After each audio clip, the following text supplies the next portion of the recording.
আশা করি সকলে ভালো আছো।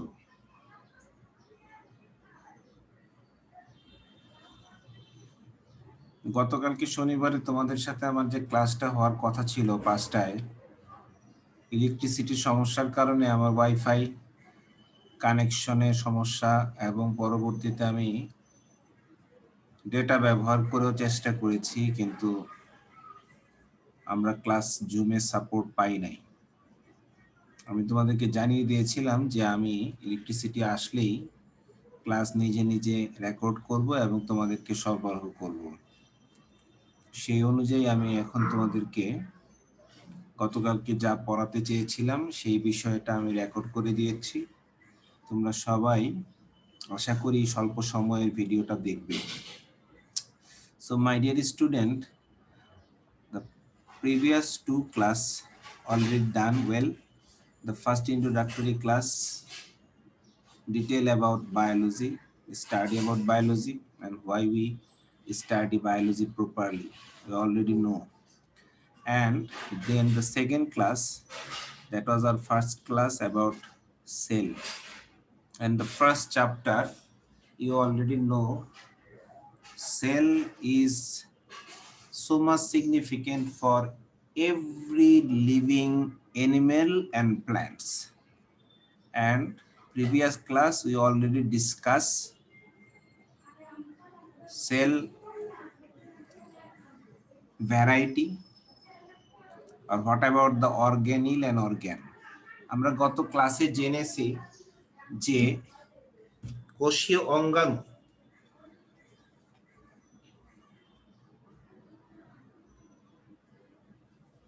এবং আমাদের বডি অর্গান অর্থাৎ অঙ্গ এবং অঙ্গাণুর মধ্যে কিভাবে কম্পারিজন করা যায়। এর পাশাপাশি আমরা আমাদের রাইট আপস ছিল, আমরা সেখানে গত ক্লাস থামিয়ে দিয়েছিলাম যে on the basis of structure of nucleus, is it primitive type nucleus or prominent? That is primitive type nucleus without nuclear membrane. Nucleus without nuclear membrane, that cell, the containing cell, is called primitive nucleus. That is called prokaryotic nucleus or prokaryotic cell. And another one is having good well constructed nuclear membrane. The nucleus having nuclear membrane or well structured nuclear membrane containing cell is called eukaryotic cell. On the basis of function, all cells are also divided into two types. That was also written in the previous class. That is somatic cell and another is generative cell or reproductive cell. So I think you have good idea, you already collected. So আমরা আজকে আমাদের যে second সেগমেন্টটা সেখান থেকে আমরা আলোচনা করতাম, সেটা আমরা শুরু করছি। তোমরা তোমাদের যাদের বই আছে তারা অবশ্যই বই খুলে দেখবে যে আমাদের যে সেল অর্গানিল গুলোর বর্ণনা দেওয়া আছে, সেই সেল অর্গানিল গুলোর বর্ণনার মধ্যে আমরা প্রথমেই দেখব বইতে, সেটা হচ্ছে সেল ওয়াল। আমরা এখানে যে শিরোনাম ব্যবহার করেছি প্লান্ট সেল ওয়াল, এবং এই প্লান্ট সেল ওয়াল কেন আমরা সেল ওয়াল বলছি না কেন, কারণ আমরা গত ক্লাসে দেখেছি যে comparison between animal and plant cell, সেখানে আমরা দেখেছি cell wall is the unique organelle of plant. Cell ওয়ালটা কিন্তু গাছের আছে, প্ল্যান্টের আছে, প্রাণী কোষে কোনো সেল ওয়াল নেই, এবং সেল ওয়ালটা কিন্তু একটা মৃত ওয়াল, এটা কিন্তু লিভিং ওয়াল না, এটা একটা ডেড ওয়াল, এবং এটার কম্পোজিশন আছে, এটার স্ট্রাকচার আছে, সেগুলো আমরা আজকে আলোচনা করব। পাশাপাশি আমরা লিখেছি মেমব্রেন, সেটা হচ্ছে প্ল্যান্টের জন্য ইউনিক না, এটা কিন্তু both plant and animal cell have membrane, যেটাকে আমরা বলি প্লাজমা মেমব্রেন। আধুনিক বিজ্ঞানে এখন এটাকে বায়োমেমব্রেন বলা হয়, এটার আরেকটা নাম আছে প্লাজমা লেমা। তো যাই হোক, আমরা এখন শুরু করছি প্ল্যান্ট সেল ওয়াল সম্পর্কে। তো এখানে যে ছবিটা দেখতে পাচ্ছ, দুইটা ছবি, এই দুইটাই হচ্ছে সেল ওয়ালের ছবি। তো এই সেল ওয়ালের ছবির মধ্যে আমরা যে বিষয়টা খুবই গুরুত্ব দিয়ে এখন দেখব যে আসলে বাস্তবে সেল ওয়ালটা কেমন। তোমাদের বইতে যে স্ট্রাকচার আছে সেটাই তোমরা প্র্যাকটিস করবা, কিন্তু এটা হচ্ছে একটা প্রেজেন্টেশন পাওয়ার পয়েন্ট। এখানে বোঝার জন্য আমরা 3D ছবি ব্যবহার করেছি। তোমরা যদি প্রথমে এখানে দেখো যে এই ডান দিকের ছবিটা, সেই ডান দিকের ছবিটাতে আমরা কি দেখতে পাচ্ছি, এটা একটা যদি সেল আমরা হিসাব করি, এটা একটা সেল এবং এটা একটা সেল। তো এই সেলগুলোর আমরা জানি যে যে কোনো একটা হায়ার অর্গানিজম অর্থাৎ উন্নত উদ্ভিদে, উচ্চ শ্রেণীর একটা উদ্ভিদে কিন্তু আমরা দেখি যে অনেক সেলই কিন্তু আছে এবং তারা একত্রে সংযুক্ত। কোনো সেল কিন্তু কোনো সেল থেকে আইসোলেটেড না। এই সংযুক্ত প্লেসটাকে আমরা বলতেছি এটা হচ্ছে within the cell, that is the first layer or common layer.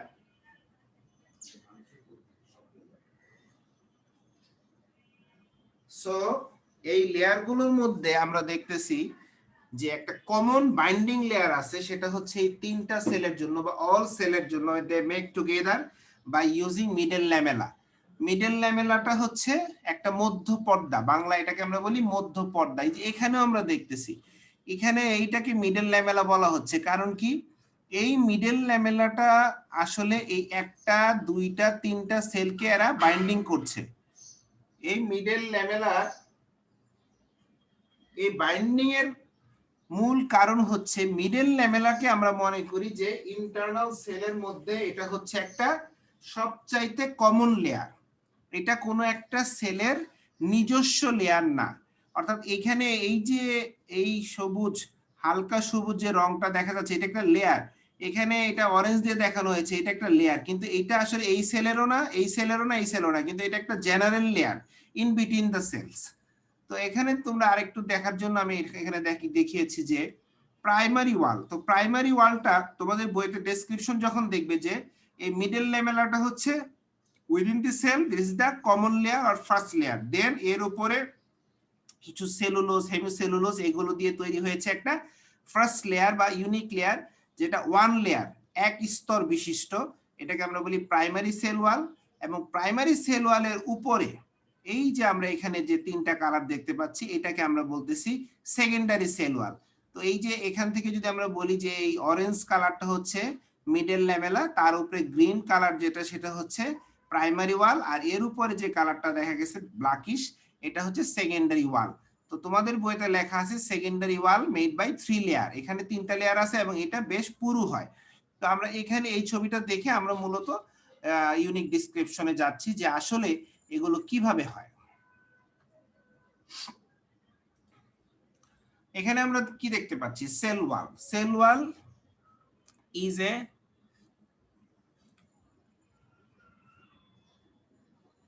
flexible, that is tough, flexible, but sometimes fairly rigid layer। অর্থাৎ এটা কিন্তু কঠিন, শক্ত, টাইট, কিন্তু কিছু কিছু ক্ষেত্রে এটার মধ্যে একটা ফ্লেক্সিবিলিটি লক্ষ্য করা যায়। এবং এটা কিন্তু কোনো কোনো ক্ষেত্রে কোনো কোনো জায়গায় একটা সেল ওয়াল সম্পূর্ণ লেয়ারে কোনো কোনো জায়গায় তার মধ্যে কিছুটা এই রিজিডিটিটা কিছুটা কম দেখা যায়, কিন্তু এটা একটা শক্ত layer, hard layer and surroundings some type of cell. এখানে এই কথাটা লেখা আছে, it is located outside the cell membrane. এটা আমরা জানি যে সবার বাইরের লেয়ার, সুতরাং এর ভেতরে আছে সেল মেমব্রেন। সেল মেমব্রেনের বাইরের লেয়ারটা হচ্ছে সেল ওয়াল। একটু অল্প ইনফরমেশন। দেন মেজর ফাংশনের এখানে কথা লেখা আছে, তোমরা এখান থেকেও যদি পড়ো হবে, তোমাদের যে টেক্সট বুক আছে যেটা তোমরা কিনবে বা কিনেছো সেখান থেকে পড়লে হবে। দেখো, maintaining and determining cell sec.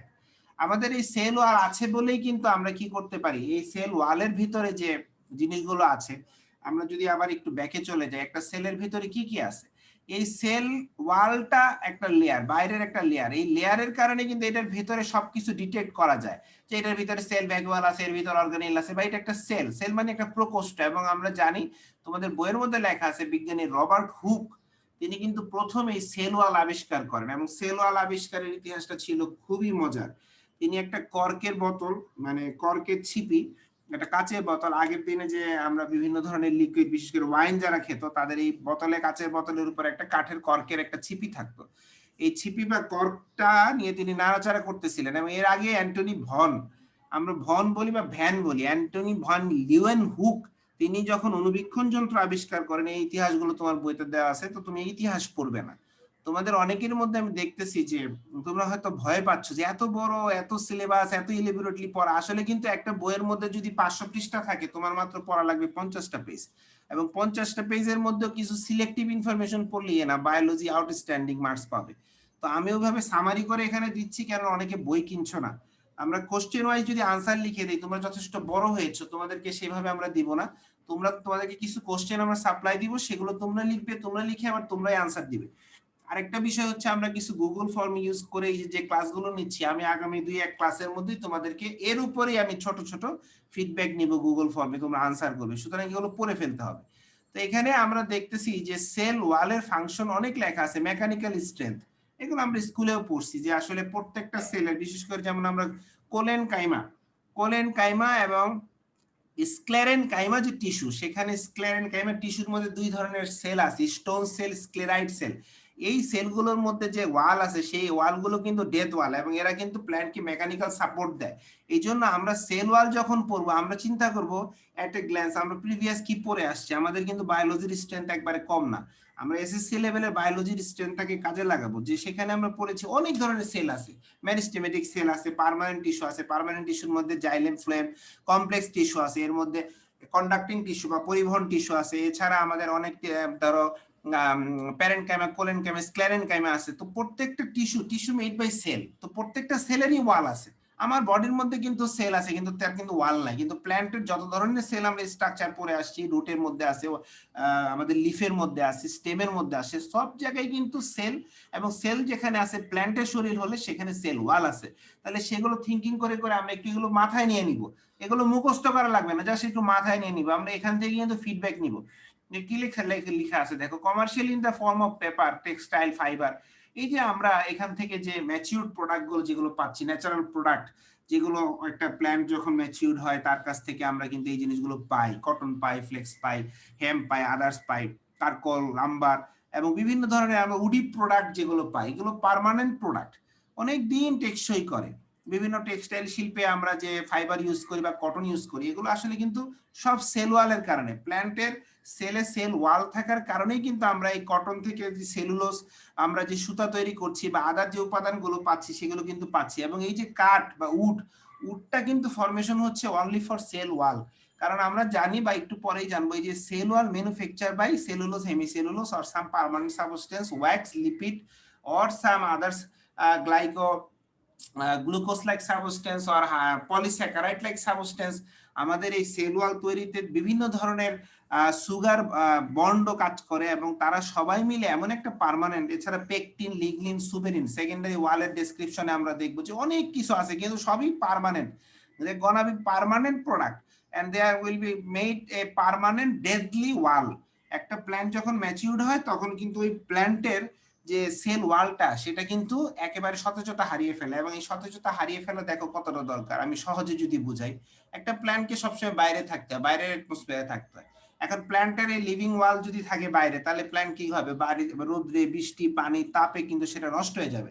এই জন্য প্ল্যান্টের যে বাকল বা বার্ক, এই বার্কটা কিন্তু সেল ওয়াল। প্ল্যান্টের যে লিফ আছে, লিফটাও কিন্তু পুড়ে যাবে, এই লিফের উপরেও কিন্তু সেল মেমব্রেনের উপর আরেকটা লেয়ার আছে, যার কারণে বার্ন হচ্ছে, সূর্যের তাপে বৃষ্টি হচ্ছে, কিন্তু কোনো অসুবিধা হচ্ছে না। এই জন্য ডেথ ওয়ালটা অনেকটা উপকার আমাদের কাজ করছে। এখানে আরো কিছু কথা আছে যে প্রোক্যারিওটিক, ইউক্যারিওটিক সেলে কি আছে, মাইক্রোপ্লাজমার মধ্যে কি আছে, এই কথাগুলো তোমরা একটু পড়বে। Material in the cell wall various, এটা অনেক সময় যে কোষীয় বিভিন্ন প্রজাতি, অনেক প্ল্যান্টের প্রজাতি, মানে আমরা জানি বিভিন্ন ধরনের আম গাছের যে কোষগুলো আছে, বা কাঁঠাল গাছের যে কোষ, বা রাবার গাছের যে কোষ প্রাচীর, সেই কোষ প্রাচীরের মধ্যে ইন বিটুইন ডিফারেন্স আছে, কারণ তারা একই ধরনের না, প্রজাতিগতভাবে তাদের মধ্যে কিছুটা পার্থক্য লক্ষ্য করা যায়। এছাড়া আমরা দেখছি যে কোষ প্রাচীরের মাঝে মাঝে কিছু হলো আছে, এই হলো দিয়ে একটা কোষের সাথে আরেকটা কোষের ট্রানজেকশন হয়। সেটা কিভাবে, আমরা একটু এই ছবিটা দেখে আসি। এই যে তোমরা দেখতেছো, এখানে একটা কথা লেখা আছে প্লাজমা ডেজমাটা। এই যে প্লাজমোডেজমাটা বা প্লাজমাডেজমাটা, এই প্লাজমোডেজমাটা দিয়ে একটা কোষ, দেখো এখানে একটা কোষ আছে, আরেকটা কোষের সাথে আরেকটা এই পাশের কোষের একটা সংযোগ হচ্ছে, এটার ইন্টারলিঙ্কিং বিটুইন দ্য সেল। এক সেল থেকে আরেক সেলের মধ্যে সংযোগের রাস্তা থাকতে হয়, কারণ এক সেলের উপাদান আরেক সেলে যায়, এক সেলের প্রোডাক্ট আরেক সেলে যায়, আরেক সেলের প্রোডাক্ট এই সেলে আসে। তাহলে এই যে এখানে যে দুইটা লাইন দেখতেছো, এটা কিন্তু এখান দিয়ে যে ডেথ ওয়াল আছে, এই যে এত বড় মোটা ডেড ওয়াল, এই ডেড ওয়ালকে ভেদ করে কিন্তু মাঝে মাঝে এখানে কিছু পকেট বা লুমেন আছে, এখান দিয়ে কি হয়, এই প্রোটোপ্লাজমের সাথে এই প্রোটোপ্লাজমে একটা কানেক্টিভিটি হয়, লিভিং কানেক্টিভিটি আর connection tube in between the cell, that is called plasmodesmata. এটার ফাংশন বা ডেসক্রিপশন তোমরা তোমাদের বইতেও পাবে। তো এখানে এই কথাটা লেখা আছে, the smaller hole can causes the cell to lose water and then it plant will start drop. অর্থাৎ অনেক সময় আমরা দেখি যে প্ল্যান্টের শরীর থেকে কিছু পানি বেরিয়ে যায়, তাহলে এই যে প্রোটোপ্লাজম থেকে পানি বেরিয়ে যাবে কি হবে, এটার চারিদিকে যদি রিজিড পার্মানেন্ট একটা সেল ওয়াল থাকে, এই জন্য এখান দিয়ে কিছু ছিদ্র থাকলে সেটা দিয়ে কোষের বাইরেও চলে আসতে পারে, এক কোষ থেকে আরেক কোষে যেতে পারে। তো আমরা এর পরের প্রপার্টিসে যাই যে সেল ওয়াল প্রপার্টিসে কি কি আছে। এখানে তোমরা দেখবা এখানে না বোঝার কিছু নেই। পারমিয়াবিলিটি তোমরা অলরেডি পড়ে আসছো। পারমিয়াবিলিটি হচ্ছে ভেদ্যতা, যে আমরা অনেক সময় দেখি যে আমাদের সেল ওয়ালের ভেদ্যতা নাই বললেই চলে, কিন্তু সেল ওয়াল তো আসলে একটা লেয়ার না, আমরা একটু আগে পড়ে এসেছি তিনটা লেয়ার, প্রাইমারি সেল ওয়াল, আর এর আগে প্রথমে হচ্ছে কমন লেয়ার, মিডল লেমেলা, তারপরে প্রাইমারি সেল ওয়াল এবং শেষে হচ্ছে সেকেন্ডারি সেল ওয়াল। তো এখানে লিখছে primary cell wall of most plant semi permeable and permit the passage small molecules and small proteins. অর্থাৎ আমাদের যে প্রাইমারি সেল ওয়াল আছে, এই প্রাইমারি সেল ওয়াল যেটা আছে এখানে যে গ্রিন বা এই যে এটার পরে আমরা মিডল লেমেলার পরে এখানে দেখো প্রাইমারি সেল ওয়াল কোনটাকে বলছে, এই যে ব্রাউন যেটা, এটা হচ্ছে প্রাইমারি সেল ওয়াল। তো বলতেছে এই প্রাইমারি সেল ওয়ালটাকে ভেদ করে বাইরে থেকে বা এক কোষ থেকে আরেক কোষের মধ্যে জিনিস আদান প্রদান করতে পারে, ম্যাটেরিয়াল এক্সচেঞ্জ করতে পারে, কারণ এটার মধ্যে একটা সেমি পারমিয়েবিলিটি আছে, অর্ধবেদ্য কিছু কিছু জিনিস এখান থেকে যেতে পারে। কিন্তু এরপরে ডেসক্রিপশনটা যদি তোমরা দেখো যে nutrients, especially water, carbon dioxide, distribute through the plants from cell wall and to cell wall and apoplastic flow, and the pH are the important factor governing and transporting molecules through the cell wall. অর্থাৎ pH একটা গুরুত্বপূর্ণ fact হিসেবে কাজ করে। আর সিম plus অ্যাপোপ্লাস্টের একটা কথা লেখা আছে, আমরা এটা এর পরের স্লাইডে দেখব, কিন্তু এর আগে আমরা একটা জিনিস দেখি, প্ল্যান্ট সেল ওয়ালের এখানে কিছু লেন্থ এন্ড ডিরেকশন দেওয়া আছে, যেটা কতটুকু, এবং এরপরে এখানে এর মধ্যে যে কম্পোজিশন উপাদানগুলো আছে কি কি কত পার্সেন্ট, এটা তোমরা একটু দেখবা এবং একটু মাথায় রাখার চেষ্টা করবা। এখানে যে জিনিসটা আমরা দেখতেছি অ্যাট এ গ্ল্যান্স, যেটা আমরা একটু আগে পড়ে আসছি অন্য ছবিতে, এখানে আবার সেই ছবিটা আনা হয়েছে যে সেল ওয়াল এটা তিনটা ভাগে বিভক্ত, একটা হচ্ছে প্রাইমারি বা যেটাকে আমরা প্রাইমারি এর আগে যেটাকে বলতেছি common wall in between cell, এটাকে মিডল ল্যামেলা বলা হয়, তারপরে প্রাইমারি আর তারপরে সেকেন্ডারি। তো primary wall and middle lamella account most of the apoplast in the growing tissue, যেটা একটু আগে আমাদের দুইটা স্লাইড আগে ছিল যে অ্যাপোপ্লাস্ট, এই যে আমরা এখানে একটু কথা লেখা ছিল যে কি nutrients specially water carbon dioxide distribution through the plant from cell wall to wall and apoplastic flow, অর্থাৎ কোষ প্রাচীরের মাঝখান দিয়ে অ্যাপোপ্লাস্টিক ফ্লো দিয়ে অনেক কিছু আদান প্রদান হয়। এই বিষয়টা আমি একটু তোমাদেরকে ক্লিয়ার করি কিভাবে। দেখো এই যে এখানে যে প্রাইমারি সেল ওয়াল আছে, এই প্রাইমারি সেল ওয়াল কিন্তু সব জায়গায় আছে, আছে না নাই? আর এখানে যে এই যে ইওলিস যেটা আছে, এটাও সব জায়গায় আছে, সারাউন্ডেড দ্য সেল, সব জায়গায় আছে। তো এখানে লিখছে প্রাইমারি ওয়াল আর মিডল ল্যামেলা, এই দুইটা এরা কি করে, একটা কোষ না খালি সকল কোষের সব জায়গায় আছে। যে তখন বলবো প্রাইমারি লেভেল আর মিডল লেভেল আর প্রাইমারি সেল ওয়াল সকল কোষের সব জায়গায় আছে, তার মানে সেকেন্ডারি ওয়াল তাহলে সব জায়গায় তৈরি হয় না? ইয়েস, ইনফ্যাক্ট এটাই হচ্ছে বিষয়। এটা বুঝতে পারলে তোমার এই টপিক শেষ আলোচনা। সেকেন্ডারি সেল ওয়াল আসলে কোন কোন কোষে এবং কোন কোন প্রজাতিতে, তাও সব কোষে না, কিছু কিছু আউটার লেয়ারের ক্ষেত্রে, বার্কের ক্ষেত্রে কিছু কিছু জায়গায় সেকেন্ডারি সেল ওয়াল তৈরি হয়। কিছু কিছু কোষ যেমন জাইলেম ফ্লোয়েম অনেক সময় সেকেন্ডারি সেল ওয়াল তৈরি হয়। মৃত যে অঞ্চলগুলো থাকে উদ্ভিদের, যে অঞ্চলগুলো মারা যায়, সেখানে সেকেন্ডারি সেল ওয়াল তৈরি হয়, কিন্তু সেকেন্ডারি সেল ওয়াল উদ্ভিদের সব জায়গায় থাকে না। এই কারণে সেকেন্ডারি সেল ওয়ালের যে স্পেস আছে, এই স্পেসটা কিন্তু বড় স্পেস, এবং এই স্পেস দিয়ে আসলে কোনো কিছু আদান প্রদান এক কোষ থেকে আরেক কোষে হয় না। আর এটা হচ্ছে একেবারেই আনপারমিয়েবল, অর্থাৎ নন পারমিয়েবল, এটার মধ্যে দিয়ে কোনো কিছু যেতে পারে না। কিন্তু প্রাইমারি সেল ওয়াল আর হচ্ছে এই যে ইয়েলিশ বা অরেঞ্জ যে কালার মিডল লেভেলা, এরা যেহেতু সব কোষের মধ্যে ব্যপ্ত, সুতরাং এই এরিয়া দিয়ে, এই রাস্তা দিয়ে, এটা তুমি একটা রাস্তা মনে করো, এই সবুজ, এই পাশে সবুজ এবং এখান দিয়ে ইয়েলো, এটাকে যদি একটা রাস্তা মনে করো, তাহলে একটা কোষের সাথে আরেকটা কোষ মিলে একবারে মূল থেকে কাণ্ড পাতা পর্যন্ত এখান থেকে কিন্তু যে কোনো খাবার দাবার নিউট্রিয়েন্টস চলাফেরা করতে পারে। এটাকে বিজ্ঞানীরা নাম করেছেন অ্যাপোপ্লাস্ট পাথওয়ে, এই কথাটা এখানে লেখা আছে। And the symplast of another unique feature of plant tissue, সিমপ্লাস্টটা হচ্ছে ভেতর দিয়ে, এটা মনে রাখবে। অ্যাপোপ্লাস্ট হচ্ছে কোষ প্রাচীর দিয়ে কোনো কিছু ট্রান্সপোর্ট করা, কোষ প্রাচীর দিয়ে ট্রান্সপোর্ট কিভাবে করবে, আগে কোষ থেকে সুন্দর করে সে প্লাজমা ডেজমাটা দিয়ে এই রাস্তার মধ্যে নামবে, অর্থাৎ কোষের ম্যাটেরিয়াল গুলো, ধরো এখানে কিছু গাড়ি আছে, ট্রাফিক আছে, এই গাড়িগুলো আস্তে করে কোষের ওই কিছু কিছু জায়গা ছিদ্র দিয়ে রাস্তায় নামবে, রাস্তায় নেমে সুন্দর একেবারে মূল থেকে উপরে চলে যাবে, কাণ্ডে পাতায় চলে যাবে। এই জন্য এই কথাটা এখানে লেখা। আর সিমপ্লাসটা কি? সিমপ্লাসটা হচ্ছে the pathway in between the cytoplasm, অর্থাৎ কোষের ভেতর দিয়ে, এই রাস্তা দিয়ে যেমন যাতায়াত করতে পারে, আরেকটা হচ্ছে কোষের ভেতর থেকে ভিতরে। আমরা জানি এখানে এটার ভিতরে এই যে এখানে আমরা দেখাবো, এই যে দেখো এখানে পকেট আছে, এক সেল থেকে আরেক সেল এই পকেট দিয়ে কিন্তু ভিতরে জিনিসপত্র চলে আসলো। তাহলে ভিতর থেকে জিনিসগুলো যদি এরকম ভিতর দিয়ে যায়, অর্থাৎ এক কোষ থেকে আরেক কোষের ভিতরে দিয়ে যদি যেতে থাকে, তাহলে আমরা সেটাকে সাইটোপ্লাজমের ভিতর দিয়ে যাই, এই জন্য এটার নাম দিয়েছি সিমপ্লাস পাথওয়ে। তো এগুলো আমরা আবার পরবর্তীতে অনেক পরে পড়বো, হয়তো ফার্স্ট ইয়ারের শেষ দিকে এগুলো ডিরেকশন দেওয়া আছে। তো আমরা এর পরবর্তীতে একটু কম্পোজিশন, সেল ওয়ালের এখানে আরেকটু ইনফরমেশন দেওয়া আছে। এটা হচ্ছে একেবারে মাইক্রো স্ট্রাকচার, মলিকুলার স্ট্রাকচার, যে একটা সেলে আসলে কি কি কম্পোনেন্ট দিয়ে সেল ওয়াল তৈরি হয়। সেল ওয়ালের মেইন যে ম্যাটেরিয়াল সেটাও এখানে লেখা আছে, সেলুলোজ, হেমিসেলুলোজ। তোমাদের বইতে এগুলো পার্সেন্টেজ ক্যালকুলেট করে দেওয়া আছে। আর সেকেন্ডারির মধ্যে কি আছে? সেলুলোজ ছাড়াও এই যে লিগনিন, জাইলেন্স, হেমিসেলুলোজ, অনেক ক্ষেত্রে পেকটিনও থাকে। তো এই সেকেন্ডারি সেল ওয়ালের যে কম্পোনেন্ট গুলো আর প্রাইমারি সেল ওয়ালের কম্পোনেন্ট গুলো, এদের যে আলটিমেটলি ডেসক্রিপশনে কি কি আছে, যেমন সেলুলোজ কিভাবে তৈরি হয়। সেলুলোজ তৈরি হয়, এটা একটা ম্যাক্রোমলিকুল এবং এটা কিন্তু একটা পলিমার, এটা হচ্ছে গ্লুকোজের polymer. Cellulose is a polymer of monosaccharide or glucose, এবং সেটা কি alpha 4 linked beta D glucose. Alpha 4 link শুনলে তোমার মনে হবে যে স্যার আমি ভয় পাইছি, আমি বায়োলজি পড়বো না, সেলুলোজের এই স্ট্রাকচারটা বুঝায় দেয়। এটা তো আসলে বায়োলজি না, এটা আসলে টোটালটাই হচ্ছে কেমিস্ট্রি, এবং এইটাই হচ্ছে বায়োকেমিস্ট্রির বিষয়। এবং পৃথিবীতে সবচেয়ে সোজা হচ্ছে বিজ্ঞানের এই শাখাটা, আধুনিক কেমিস্ট্রি বা মডার্ন কেমিস্ট্রি বা বায়োকেমিস্ট্রি বা অর্গানিক কেমিস্ট্রি। এই দেখো এখানে 1,4 লিঙ্ক বিটা ডি গ্লুকোজ, এটা হচ্ছে বি, এটা হচ্ছে ডি, অর্থাৎ বি শেপের একটা ডেক্সট্রা রোটেটরি মুভমেন্ট গ্লুকোজ। তো তুমি এটা ভুলে যাও, 1,4 লিঙ্ক বিটা ডি ভুলে যাও, তুমি খালি মনে রাখো গ্লুকোজের polymer. The polymer of glucose is made cellulose, polymer of glucose made hemicellulose. Hemicellulose না লিখে এখানে তুমি লিখতে পারো স্টার্চ। আর হেমিসেলুলোজের ক্ষেত্রে আবার একটু ডিটেইলস দেওয়া আছে যে 1,4 link beta D hydroxyl 1 hydroxyl residue, এই জিনিসটা দিয়ে কিন্তু হেমিসেলুলোজ তৈরি হচ্ছে। আর পেকটিন কি হচ্ছে? Alpha D galacturonic acid, alpha D galacturonic acid.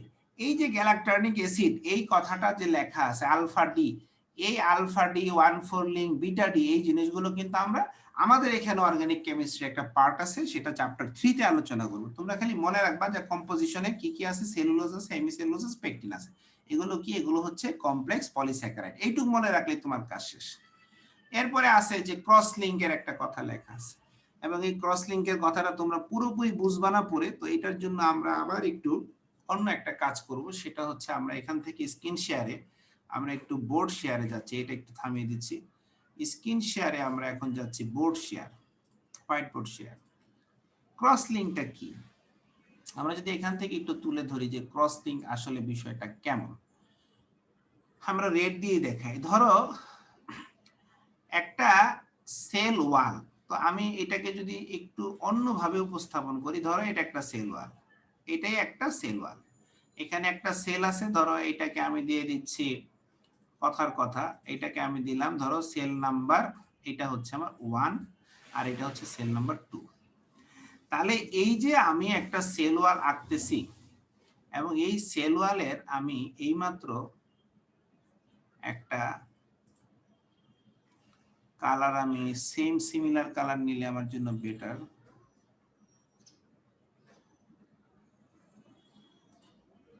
দেখতেছি আমি এই কালারটা, এখন আবার কালার চেঞ্জ হয়ে গেছে, আগের কালারটা নিতে পারলে বেস্ট ছিল।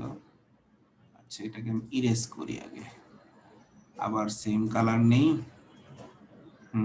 একটু ধরো আমি এটাকে মনে করতেছি আমার একটা সেল, আবার এটাকে মনে করতেছি আর একটা সেল। তাহলে এইটাই তো সেল ওয়াল, দুইটা সেলের মধ্যে সেল ওয়াল। এখন ক্রস লিঙ্কের বিষয়টা কি? আমরা একটু আগে দেখলাম যে ওখানে সেলুলোজ এবং হেমিসেলুলোজ দিয়ে তৈরি হয় এই সেল ওয়ালের ম্যাটেরিয়াল গুলো, অর্থাৎ প্রাইমারি সেল ওয়াল, সেকেন্ডারি সেল ওয়াল। তোমরা জেনেছো যে এটার মধ্যে আসলে 3টা লেয়ার আছে। আমরা যদি এখান থেকে চিন্তা করি যে দুই সেলের জন্য একটা আছে কমন লেয়ার, আমরা অল্প জায়গা জুড়ে দেখাবো কারণ এগুলো টানা খুব কঠিন। এইটুক জায়গা দিয়ে আমরা দেখাবো। ধরো দুইটা সেলের জন্য এটা হচ্ছে মিডল বা কমন লেয়ার, এটাকে আমরা বলতেছি মিডল ল্যামেলা, এটাকে আমরা বলতেছি মিডল ল্যামেলা, মিডল ল্যামেলা বা জেনারেল লেয়ার। আচ্ছা, এরপরে আমরা যদি আরেকটু কালার দিয়ে আমরা এখানে দেখাই যে এর উপরে আমাদের আরেকটা লেয়ার আছে বোথ সেলের জন্য, তার উপরে সেটা কি স্যার, এটা রেড দিয়ে দেখাচ্ছি, এটা হচ্ছে প্রাইমারি সেল ওয়াল। তাহলে এইটার এই পাশেও আছে প্রাইমারি সেল ওয়াল, এই পাশে এই কোষের জন্য আছে প্রাইমারি সেল ওয়াল, তাই নয় কি? এই তাহলে কালোটার দুই পাশে লাল লাল করে এটা আমরা দেখাচ্ছি কি প্রাইমারি সেল ওয়াল। এই লাল দুইটাকে আমি এখানে দেখাচ্ছি, এই দুইটা হচ্ছে কি আমাদের প্রাইমারি সেল ওয়াল।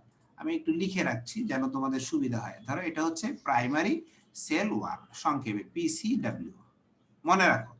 আচ্ছা, এর উপরে একেবারে ভেতরের দিকে কোনো জায়গায় আমরা কোনো জায়গায় বলছি সেকেন্ডারি সেল ওয়াল সব জায়গায় তৈরি হয় না। তাহলে সেকেন্ডারি সেল ওয়াল কোথায় তৈরি হয়? কোনো জায়গায় তৈরি হয়। ধরলাম এই কোষের এই জায়গাটার মধ্যে সেকেন্ডারি সেল ওয়াল তৈরি হয়েছে। তো সেকেন্ডারি সেল ওয়ালের কালার আমি দিচ্ছি মোটা করে, এবং এটা হচ্ছে আমাদের অরেঞ্জ কালার। এইটা হচ্ছে আমার এইখানকার জন্য সেকেন্ডারি সেল ওয়াল, আর এইটা হচ্ছে এই পাশের জন্য সেকেন্ডারি সেল ওয়াল। তাহলে এই জায়গাটা আমরা সেকেন্ডারি সেল ওয়াল করি। তাহলে এইটাকে আমরা একটু আইডেন্টিফাই করি যে এই দুইটা হচ্ছে আমাদের সেকেন্ডারি সেল ওয়াল। এখানে আমরা লিখে দিচ্ছি কালো দিয়ে যে এটা হচ্ছে secondary cell wall, W S C W, secondary cell wall. তাহলে এই যে secondary cell wall, primary cell wall, middle lamella, এইটা মিলেই তো আমার টোটাল হচ্ছে কি এই জায়গাটাকে আমরা একত্রে বলতে পারি cell wall, cell wall composition. কিন্তু এই সেল ওয়ালের মধ্যে কি কি আছে? সেলুলোজ আছে, আমরা লিখতেছি সেলুলোজ সংক্ষেপে। তো এই সেলুলোজ আবার কি আলফা 1,4 ডি গ্লুকোজ দ্বারা তৈরি, আলফা 1,4 লিঙ্ক দ্বারা অসংখ্য গ্লুকোজ দিয়ে তৈরি, আমরা সংক্ষেপে গ্লুকোজের পলিমার দিয়ে তৈরি, আমরা এন দিলাম, গ্লুকোজ পলিমার দিয়ে এই সেলুলোজ তৈরি। সি তৈরি হয় কি দিয়ে? গ্লুকোজের পলিমার দিয়ে তৈরি। এরা বলতেছে যে এইখানে যখন এই সেলুলোজ, হেমিসেলুলোজ, পেকটিন, বিভিন্ন ধরনের প্রোটিন মিলে যখন এটা তৈরি হবে তখন এদের মধ্যে একটা ক্রস লিঙ্কেজ দরকার হবে। ক্রস লিঙ্ক কেন? বাইন্ডিং এর জন্য। ধরো এখানে তুমি একটা কতগুলো লাঠি মাটির মধ্যে এখানে দিয়েছো, এটা মাটিতে যখন তুমি একটা ক্ষেতের, ধরো এই ক্ষেতের একটা তুমি বেষ্টন তৈরি করছো, এটা কিন্তু দেখবে লিক লিক করতেছে, কিন্তু যখন তুমি কি করবে ক্রস লিঙ্ক দিবে, এখানে আরো কতগুলো লাঠি দিবে, লাঠি দিয়ে যখন নাকি কি করবে এগুলোকে বেঁধে দিবে, টুইস্ট করে দিবে, তখন কিন্তু তুমি বলবে যে স্যার ইয়েস, এখন কিন্তু এই লাঠিগুলো একটার সাথে আরেকটা ক্রস লিঙ্ক হয়েছে। যখন এরকম বেঁধে দিবে তখন কি হবে? এরা অনেক শক্তিশালী হবে না? অনেকটা শক্তিশালী হবে। এবং এই শক্তিশালী হওয়ার কারণে কি হবে? এরা এই জায়গাটা একটা টোটাল হিসেবে কাজ করবে। এই কথাটা এই ক্রস লিঙ্কে দেখানো হয়েছে। যাই হোক, আমরা আবার স্ক্রিন শেয়ারে আমাদের মূল শেয়ারিং এ টপিকসে যাচ্ছি। এই ক্রস লিঙ্কের কথাটা এখানে আছে, তোমরা একটু পড়বে।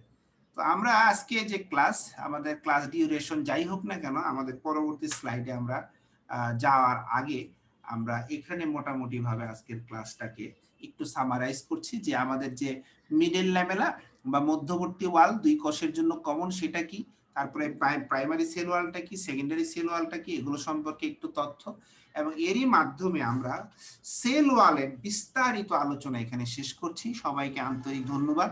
আমরা নির্ধারিত সময়, যেহেতু তোমরা কেউ ক্লাসে নাই, আমি রেকর্ড করলাম, তোমরা সবাই এই অংশটুকু বুঝতে পেরেছো, সবাইকে মোবারকবাদ জানিয়ে আমরা ক্লাস শেষ করছি।